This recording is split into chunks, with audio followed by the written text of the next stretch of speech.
ಸಂಪುಟ ರಚನೆಯ ಕುರಿತು ನಡೆದಂತಹ ಕಾಂಗ್ರೆಸ್ನ ಸಭೆ ಅಂತ್ಯವಾಗಿದೆ.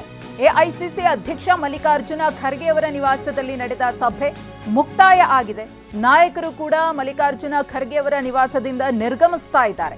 ದೆಹಲಿಯ ರಾಜಾಜಿ ಮಾರ್ಗದಲ್ಲಿರುವಂತಹ ಮಲ್ಲಿಕಾರ್ಜುನ ಖರ್ಗೆ ಅವರ ನಿವಾಸ.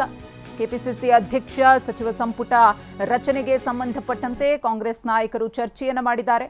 ಸಭೆಯಲ್ಲಿ ಭಾಗಿಯಾಗಿದ್ರು ಎಐಸಿಸಿ ಅಧ್ಯಕ್ಷ ಮಲ್ಲಿಕಾರ್ಜುನ ಖರ್ಗೆ ಅವರು, ರಾಹುಲ್ ಗಾಂಧಿ ಅವರು, ಕೆಸಿ ವೇಣುಗೋಪಾಲ್ ಅವರು, ರಣದೀಪ್ ಸಿಂಗ್ ಸುರ್ಜೇವಾಲಾ ಅವರು, ನಿಯೋಜಿತ ಸಿಎಂ ಡಿಕೆ ಶಿವಕುಮಾರ್, ಮಾಜಿ ಸಿಎಂ ಸಿದ್ದರಾಮಯ್ಯನವರ ಜೊತೆಗೆ ಸಚಿವ ಸಂಪುಟ ರಚನೆಯ ಬಗ್ಗೆ ಚರ್ಚೆಯನ್ನ ಮಾಡಿ ಅಂತಿಮ ಮುದ್ರೆಯನ್ನ ಒತ್ತಿರುವಂತಹ ಎಲ್ಲಾ ಸಾಧ್ಯತೆಗಳು ಕೂಡ ಇದೆ.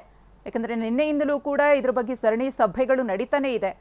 ಸಮುದಾಯವಾರು, ಪ್ರಾದೇಶಿಕವಾರು, ಜಾತಿ ಸಮೀಕರಣ ಇದೆಲ್ಲವನ್ನ ಕೂಡ ಗಣನೆಗೆ ತೆಗೆದುಕೊಂಡು ಜಿಲ್ಲಾವಾರು ಕೂಡ ಸಚಿವ ಸ್ಥಾನವನ್ನು ಯಾರಿಗೆ ಕೊಡಬೇಕು ಅನ್ನೋದರ ಕುರಿತು ಮೊದಲ ಪಟ್ಟಿಯನ್ನು ಫೈನಲೈಸ್ ಮಾಡುವುದು. ಅದರ ಜೊತೆಗೆ ಡಿಕೆ ಶಿವಕುಮಾರ್ ಅವರ ಜೊತೆಗೆ ಒಂದಷ್ಟು ಮಂದಿ ಪ್ರಮಾಣ ವಚನವನ್ನು ಸ್ವೀಕರಿಸಿದ ಬಳಿಕ ಇನ್ನುಳಿದಂತಹ ಸಚಿವ ಸ್ಥಾನಗಳನ್ನು ತುಂಬಲೇಬೇಕಿದೆ.